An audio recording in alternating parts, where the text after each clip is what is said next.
Good afternoon, my dear students. This is class 6. I am Soham Tiwari from Maya Gyanodaya Sanskar Academy, and this period is science period. And the first lesson is in your book notebooks, दैनिक जीवन में विज्ञान.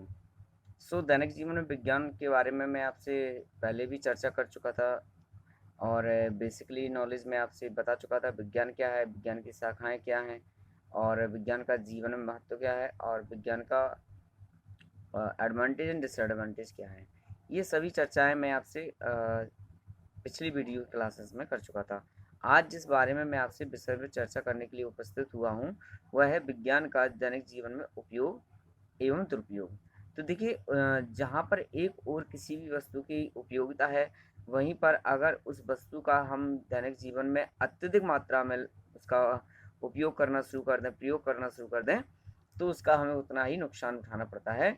ठीक इसी प्रकार से विज्ञान के भी कुछ नियम सिद्धांतों के द्वारा जो वस्तुओं का निर्माण हुआ है, भौतिक वस्तुएं जो आज हमारे जीवन में प्राप्त हैं, उन सभी वस्तुओं का आज हम उपयोग जो कर रहे हैं, उन सभी वस्तुओं का जो उपयोग आज हम कर रहे हैं उनका आज अत्यधिक मात्रा में लोगों के द्वारा उपयोग किया जा रहा है, जिसका परिणाम ये है कि आज हमारा जो पर्यावरण है वो सबसे बड़ी विपत्ति में जूझ रहा है. माय डियर स्टूडेंट्स, एक और जहाँ विज्ञान की उपयोगिता की बात करें तो उपयोगिता तो इतनी है कि मानव का जीवन आज इतना सरल, सुगम और सुव्यवस्थित हो गया है कि जो प्राचीन काल में मानव का जीवन जीने की जो शैली थी वो आज की जीवन शैली से बिल्कुल भिन्न थी. आज हम और आप जिस टेक्नोलॉजी, जिस साइंस की उपकरण के माध्यम से एक दूसरे से मिल रहे हैं, बातचीत कर रहे हैं, आप तक वीडियो पहुंचा रहे हैं, वो विज्ञान की ही देन है. आज अगर विज्ञान नहीं होता तो शायद यह संभव नहीं होता कि आज हम आप सभी घर पर बैठ करके शिक्षा का अध्ययन कर रहे होते. सो माय डियर स्टूडेंट्स, विज्ञान ने हमें बहुत सारी वस्तुएं दी हैं, अलग अलग क्षेत्रों में अलग अलग प्रकार के यंत्र दिए हैं, बड़ी और छोटी मशीनें दी हैं, जिनसे मानव के जीवन के जो कार्य हैं वो बहुत सरल हो चुके हैं. यहाँ पर एक बात बताना चाहूँगा मैं सभी विद्यार्थियों को कि विज्ञान क्या है, इसका उत्पत्ति कहाँ से हुई. देखिए, विज्ञान कोई वस्तु नहीं है, यह मात्र हमारे एक दिमाग, हमारे मस्तिष्क की एक उपज है. कैसी उपज? आपने देखा होगा कि जब हम किसी भी वस्तु या किसी भी चीज, नई चीज को देखते हैं तो उस वस्तु के बारे में जानने की हमें बहुत अत्यधिक जिज्ञासा होती है.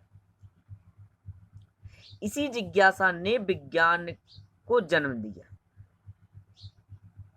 हमारे कुछ वैज्ञानिक थे, चाहे वो भारतीय वैज्ञानिक हो चाहे विदेशी वैज्ञानिक हो, जो वैज्ञानिक थे उनके दिमाग में, उनके माइंड में, उनके मस्तिष्क में हमेशा एक बात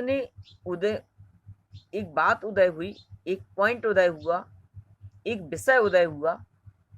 उस विषय पर उन्होंने कई प्रकार के प्रयोगों का कलेक्शन किया, उनको अंजाम दिया.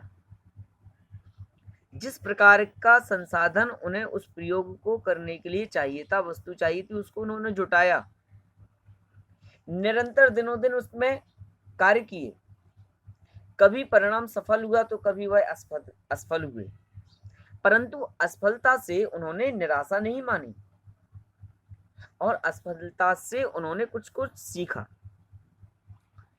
क्या सीखा? कि जिस कार्य को करने में अगर उन्होंने कहीं त्रुटि की है, शायद इस कारण से ये कार्य संभव या सफल नहीं हुआ, तो उन त्रुटियों को, उन गलतियों को उन्होंने पहचाना और पहचानने के बाद अनेकों आविष्कार करने के लिए अनेकों प्रयोग किए, हजारों प्रयोग किए, और उन हजारों प्रयोग में एक प्रयोग के बाद दूसरे प्रयोग में कुछ ना कुछ सावधानियां उन्होंने उसको सुधार करते हुए प्रयोगों को आगे बढ़ाया और आगे बढ़ाने के पश्चात उन उपकरणों या यंत्रों का निर्माण या आविष्कार किया जिसके बारे में उन्होंने कभी कल्पना ही नहीं की थी.